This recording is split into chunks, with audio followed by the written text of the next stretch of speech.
And now, it's time for another Dice Tower review with Tom Vasel. Hey everybody, I'm Tom Vasel, and I review a ton of games over the course of a year, but I can't give a full review to all of them. It just doesn't happen.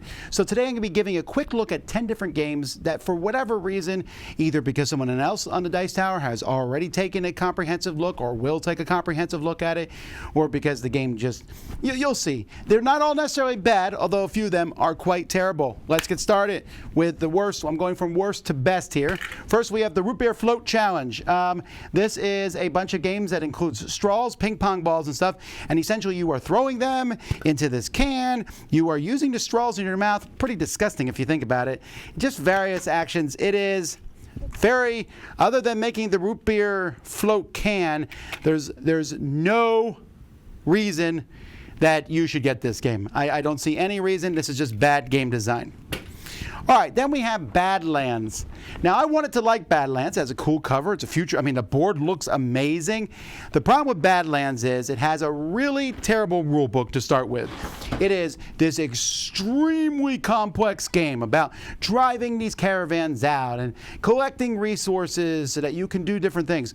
So the rule book's just awful.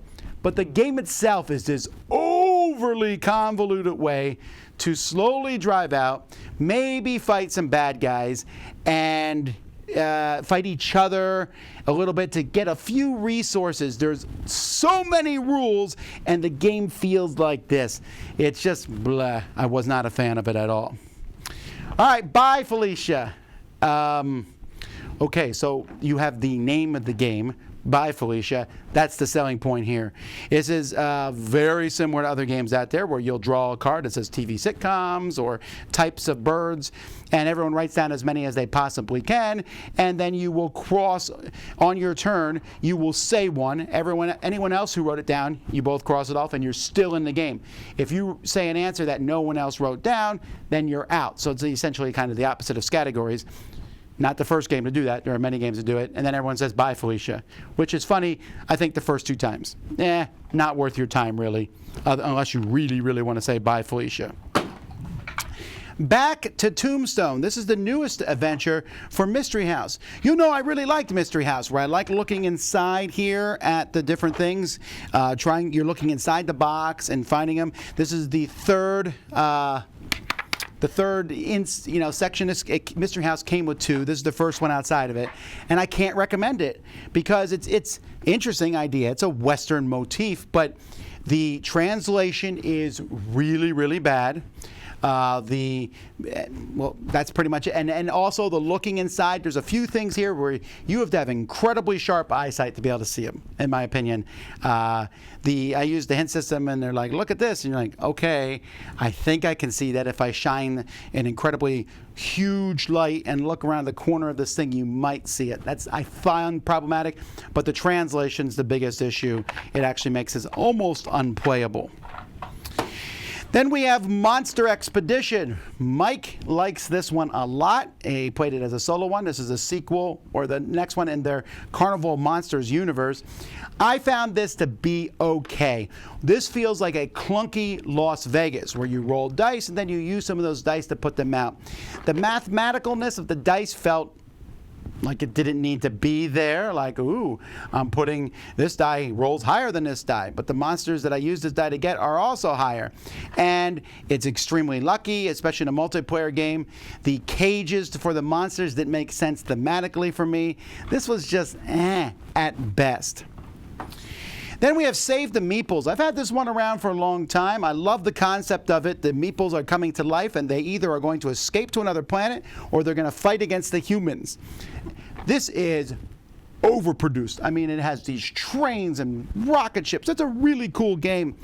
It's almost much ado about nothing. There's some cool concepts in here, but it's a big game with a lot of rules and a lot of components.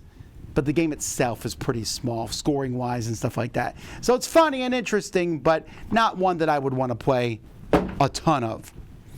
Then we have The Loop. We played The Loop last week. Mike reviewed it. Mike really likes it, says it's a great solo game. After playing The Loop, I am convinced that it is probably a pretty good solo game. As a co-op game, I was okay on it. I find that I love the artwork and the theme, and the whole look of this game is fantastic. All right, so no question there. But I felt there was two things that made me from loving it. One was it felt like a solo game. Everything someone does, I could sit there, one person can kind of take charge. But also I felt the downtime between player turns. Someone's turn can take a really long time. And yes, it's a co-op game, but I felt like that kind of drags out a bit. So interesting game though, for sure. I'm not saying it's bad by any means. It just wasn't for me as much. The Grand Carnival, Z just reviewed this one, loves it. I found it to be okay. Now again, the motif and the production value of this are off the charts. It's really well done. I love the artwork. I love it. I love the theming of this as a carnival. It's a polyomino game where you're placing polyominoes and moving people. Very abstracted. And I think my biggest problem with the game that made it just okay for me was the fact that the scoring in it felt very small. Like there's only a few things you can score for, so you're fighting over those, which I'm not necessarily always looking for what we call points out, where you score for everything, but I think this might have benefited from that. That being said, it does have a really intriguing thing in it where when you accomplish a goal, you now have a special ability for the rest of the game, and those change from game to game, so that's pretty cool. Then we have the Batman Who Laughs Rising. This is just like all the other Rising games, Thanos Rising, Death Eaters Rising, and the Star Wars one, and there's a SpongeBob one. This one here, and it's in this video, not for a full review, just because it's very similar to the others. I like it. It's fine. I don't know if I love this theme. This is kind of a grotesque Batman. I like Batman himself, but this theme's a little grotesque. But it works well, and I think gameplay-wise, this may be the best of the lot. I really like how this one has villains come out, so you finally, the big villain comes out and you fight them. I thought that worked better than any of the other ones so far, and didn't feel like it was just a copy of Thanos Rising. So gameplay-wise, this one's very well done. And then Honey Buzz. Z also reviewed this one earlier. This one has such amazing production. I mean, Elf Creek is just top of the game when it comes to production of games. But it's also really cleverly done. I am a big fan of the concept of building your own thing in front of you, and here you're building your little honeycomb, and there are multiple ways to score in this game. I feel like I'm always very cognizant of every decision my opponents make and then that I do. It's just a really solid game. And I think I would give this game a decent score as it is, and then you add in the production on top of that, and this is the best B game I played, which you might think is not that big of a deal, but there's a lot of B games out there at this point in time.